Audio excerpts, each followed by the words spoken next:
Gracias a CuriosityStream por patrocinar este video.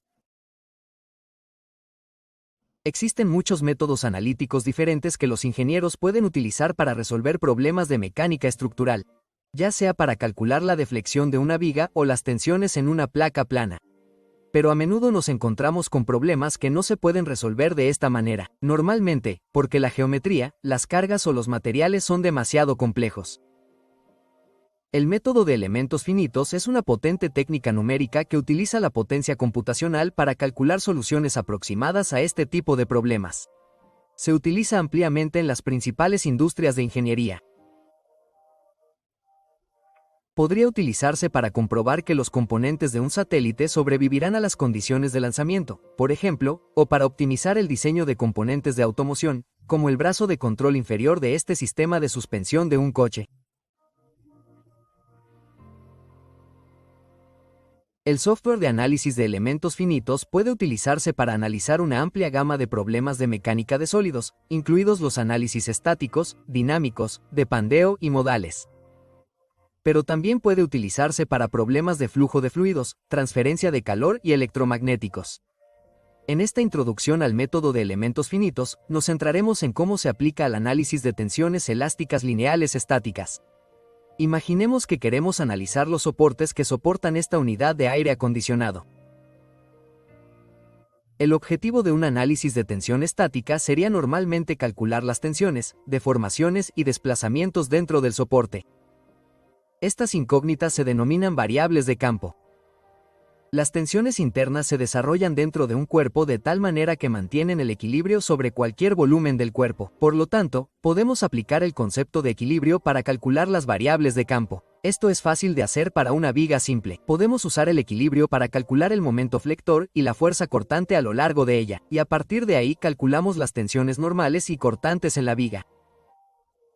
Pero imponer el equilibrio sobre una forma bidimensional como este soporte es difícil y se vuelve aún más complicado para un cuerpo tridimensional.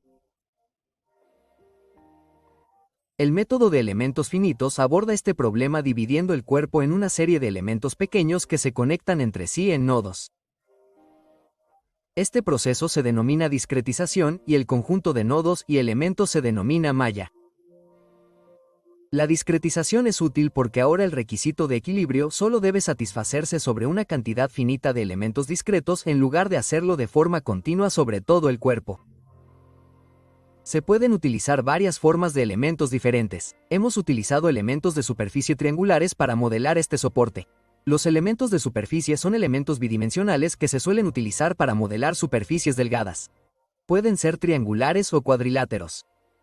Los elementos triangulares son buenos para modelar formas poco convencionales, aunque los elementos cuadriláteros suelen tener un mejor rendimiento. Los elementos sólidos se utilizan para cuerpos tridimensionales.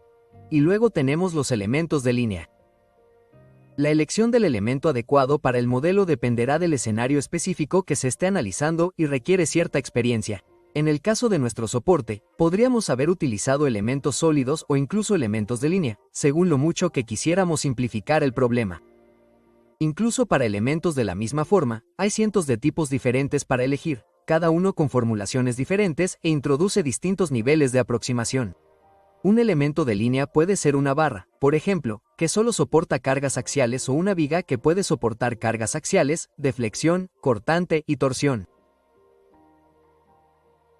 Podemos modelar el soporte utilizando elementos de superficie de tensión simple porque el soporte es delgado y la carga está toda en el mismo plano, pero ese es solo uno de los muchos tipos de elementos de superficie. Todos estos son elementos de primer orden, pero también podemos utilizar elementos de segundo orden que tienen nodos intermedios adicionales y son más precisos. Para los problemas de análisis de tensiones, la variable fundamental que queremos calcular es el desplazamiento en cada nodo. Si sabemos cómo se desplaza un cuerpo cuando se le aplican cargas, podremos calcular fácilmente resultados secundarios como la tensión y la deformación. Para cada elemento, podemos definir un vector U que contenga todos los posibles desplazamientos de los nodos del elemento, incluidas las rotaciones. Si analizamos un caso bidimensional con elementos de viga, cada nodo puede trasladarse a lo largo de los ejes X e Y, y puede girar alrededor del eje Z, por lo tanto, el vector U tendrá este aspecto. Cada uno de estos desplazamientos se denomina grado de libertad. Para el elemento de viga, tenemos 3 grados de libertad por nodo, o 6 en total. Para un caso tridimensional, esto aumenta a 6 grados de libertad por nodo. Un nodo de elemento de cáscara también tiene 3 grados de libertad en 2 dimensiones, pero como el elemento tiene 4 nodos, tiene 12 grados de libertad en total. Los nodos de un elemento sólido solo tienen 3 grados de libertad de traslación. No se permite que los nodos giren y, en cambio, la rotación del elemento se captura mediante la traslación de los nodos. Entonces, ¿cómo podemos calcular todos los desplazamientos en cada nodo de nuestra malla? Para un resorte, la relación entre la fuerza y el desplazamiento se define mediante la ley de Hooke. La rigidez del resorte K determina cuánto se desplazará el resorte para una fuerza dada. De la misma manera, podemos pensar en los elementos de nuestra malla como si tuvieran una cierta cantidad de rigidez que resiste la deformación. En esta ecuación, F es un vector de las fuerzas y momentos nodales. U es el vector de los desplazamientos nodales y K es la matriz de rigidez del elemento. Un elemento de viga 2D tiene 6 grados de libertad, entonces, el vector de desplazamiento se ve así. Y el vector de fuerza y la matriz de rigidez se verán así. La matriz de rigidez del elemento define cuánto se desplazará cada nodo del elemento para un conjunto de fuerzas y momentos aplicados a los nodos, y esta es la clave para resolver los desplazamientos en cada nodo de nuestra malla. Es una matriz cuadrada. El número de filas y el número de columnas son iguales al número de grados de libertad del elemento. Podemos averiguar cuáles son los términos de la matriz de rigidez imponiendo el equilibrio. Volveremos a esto más adelante en el vídeo, pero para una viga 2D, la matriz tiene este aspecto. Podemos pensar en esta ecuación como un sistema de ecuaciones lineales que podemos resolver para obtener los desplazamientos en los nodos de nuestra malla. Si aplicamos un desplazamiento lateral al nodo 2, por ejemplo, y todos los demás grados de libertad son fijos y, por tanto, son iguales a 0, podemos utilizar la matriz de rigidez para calcular las fuerzas y los momentos en ambos nodos. Para que los siguientes pasos sean más fáciles de visualizar, representemos la matriz de rigidez de una forma más abstracta. Este es solo un elemento, pero nuestra malla general estará formada por muchos más elementos. Veamos un ejemplo sencillo en el que tenemos una malla formada por 3 elementos de viga 2D que estamos utilizando para modelar una viga en voladizo. Podemos ensamblar las matrices de rigidez individuales para todos los elementos de nuestra malla en una matriz de rigidez global enorme que define cómo se desplazará toda la estructura cuando se le apliquen cargas. Al igual que la matriz de rigidez de los elementos, la matriz de rigidez global es una matriz cuadrada y el número de filas y columnas es igual al número total de grados de libertad del modelo. Las matrices de rigidez de los elementos se ensamblan para formar la matriz de rigidez global en función de cómo se conectan los elementos entre sí. Los elementos 1 y 2 están conectados en el nodo 2, por ejemplo. La continuidad nos dice que, dado que estos dos elementos están conectados en el mismo nodo, los desplazamientos de ambos elementos deben ser los mismos en el nodo común. Por lo tanto, cuando ensamblamos la matriz de rigidez global, los términos de las matrices de rigidez de los elementos correspondientes al nodo 2 deben sumarse para cada grado de libertad. El elemento 3 no está conectado al nodo 2. Por lo tanto, esta matriz de rigidez de los elementos no debería tener ningún efecto en los desplazamientos en el nodo 2. Así es como se ve la matriz de rigidez global real para este modelo. Tiene algunas características interesantes. Se dice que es dispersa porque contiene muchos ceros y bandas porque los términos distintos de cero se agrupan alrededor de la diagonal. Para problemas elásticos lineales, la matriz también será simétrica. Si modificamos la malla para que los 3 elementos estén conectados de forma diferente, la matriz de rigidez global cambiará. En este caso, tenemos 3 nodos en lugar de 4, por lo tanto, la matriz será más pequeña, y el hecho de que los elementos 1 y 3 estén conectados se refleja en la matriz. Algo importante a tener en cuenta aquí es que los elementos ya no están alineados con el mismo sistema de coordenadas. Por lo tanto, tenemos que transformar la matriz de rigidez de cada elemento para que se alinee con un sistema de coordenadas global. Podemos hacerlo multiplicando la matriz de rigidez de cada elemento por una matriz de rotación.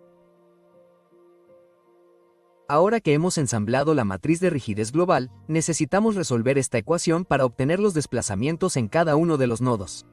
Para ello, necesitamos definir las cargas externas y las condiciones de contorno. Las condiciones de contorno son desplazamientos conocidos en nodos específicos, normalmente porque los grados de libertad específicos son fijos. En este modelo, las traslaciones verticales y horizontales se fijan en el nodo 1 y las traslaciones verticales se fijan en el nodo 2. Así que el vector de desplazamiento tiene este aspecto. Y el vector de fuerza tendrá este aspecto. Incluye la fuerza aplicada y las fuerzas de reacción en los soportes. Ahora podemos resolver la ecuación. Podríamos hacerlo invirtiendo la matriz de rigidez global y resolviendo los desplazamientos a partir de ahí. Pero en la práctica, invertir la matriz no es muy eficiente, sobre todo porque es una matriz dispersa. Los solucionadores comerciales utilizan principalmente métodos que implican la aproximación iterativa del vector de desplazamiento, como el método del gradiente conjugado. Una vez que hemos resuelto los desplazamientos nodales, podemos calcular las deformaciones y luego las tensiones en toda la malla. Una malla de elementos finitos típica podría tener fácilmente 100.000 grados de libertad, lo que sería imposible de resolver a mano. Por lo tanto, aplicar el método de elementos finitos a algo más complicado que un modelo muy básico requiere el uso de un software adecuado. Ahora que tenemos una comprensión general del método de elementos finitos, volvamos a la matriz de rigidez de los elementos para ver cómo se deriva. La matriz que se muestra aquí es para un elemento de viga 2D, pero se verá muy diferente para diferentes tipos de elementos. Se pueden utilizar varios métodos diferentes para derivar estas matrices de rigidez y todos se basan fundamentalmente en el concepto de equilibrio. El método directo deriva la matriz de rigidez directamente de las ecuaciones de equilibrio que rigen el comportamiento del elemento. La deflexión lateral de una viga se rige por esta ecuación, por ejemplo, de modo que podemos resolver la ecuación para obtener la matriz de rigidez para un elemento de viga. Estas ecuaciones rectoras suelen ser ecuaciones diferenciales. Las ecuaciones diferenciales y las condiciones de contorno asociadas son lo que llamamos la forma fuerte del problema de equilibrio. Pero solo es posible resolver realmente la forma fuerte para elementos simples. Para casos más generales, podemos utilizar formas débiles que describen las ecuaciones diferenciales en forma integral en lugar de resolver las ecuaciones diferenciales directamente. Estas proporcionan soluciones aproximadas a las ecuaciones de equilibrio, pero son más fáciles de resolver. El primero de los métodos de forma débil se basa en principios variacionales. Uno de estos principios que se utiliza habitualmente para problemas de mecánica estructural es el principio de energía potencial mínima. Establece que la configuración de desplazamiento que satisface las condiciones de equilibrio es aquella que minimiza la energía potencial total, donde la energía potencial es la suma de la energía de deformación y la energía potencial de las cargas externas. Aplicando una técnica matemática denominada cálculo de variaciones para minimizar la energía potencial total, podemos obtener una solución aproximada a las ecuaciones de equilibrio. El otro método de forma débil es el método de Galerkin de residuos ponderados. En este método, la función que satisface la ecuación diferencial se aproxima como la suma de una serie de funciones de prueba asumidas, cada una de las cuales tiene coeficientes desconocidos.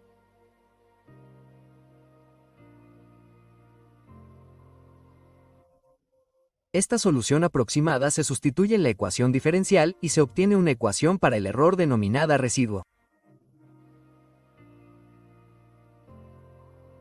Si multiplicamos cada función de prueba por el residuo y establecemos la integral de este producto en cero, podemos calcular los coeficientes desconocidos que minimizan el residuo.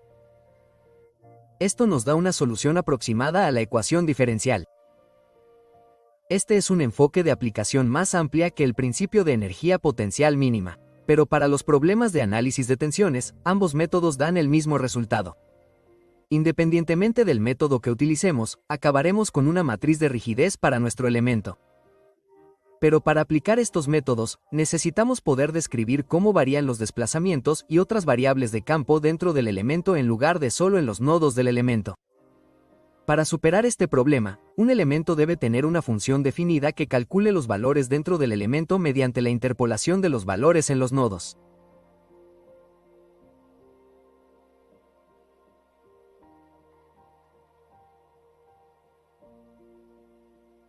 La función de forma es solo una suposición. Por lo general, se elige que sea un polomio, ya que son relativamente simples y suficientemente precisos. Y con esto, hemos cubierto todos los aspectos clave del método de elementos finitos. En resumen, el primer paso en el método de elementos finitos es definir el problema, incluidas las propiedades relevantes del material, las cargas y las condiciones de contorno. A continuación, el cuerpo que se está analizando se divide en una serie de elementos pequeños conectados en nodos y se eligen los tipos de elementos. Luego, se define una matriz de rigidez para cada elemento utilizando uno de los tres métodos que vimos anteriormente. Las matrices de rigidez de los elementos se ensamblan en una matriz de rigidez global basada en la conectividad de los elementos. Esta matriz de rigidez global define cómo responderá la estructura a las cargas aplicadas y podemos usarla junto con las condiciones de contorno para resolver el desplazamiento en cada nodo de la estructura. Una vez que tenemos los desplazamientos, podemos calcular las tensiones, las deformaciones y otras variables de campo de interés. Luego, lo único que queda por hacer es el posprocesamiento para obtener los resultados deseados y validar el modelo. Gran parte del trabajo duro, como calcular las matrices de rigidez de los elementos, ensamblar la matriz de rigidez global y resolver el modelo, lo realiza el software que se utiliza. Pero el ingeniero es responsable de asegurarse de que el problema se haya definido correctamente, de que la malla sea adecuada y de interpretar y validar los resultados. Espero que este video te haya ayudado a desarrollar una mejor comprensión de los fundamentos del método de elementos finitos.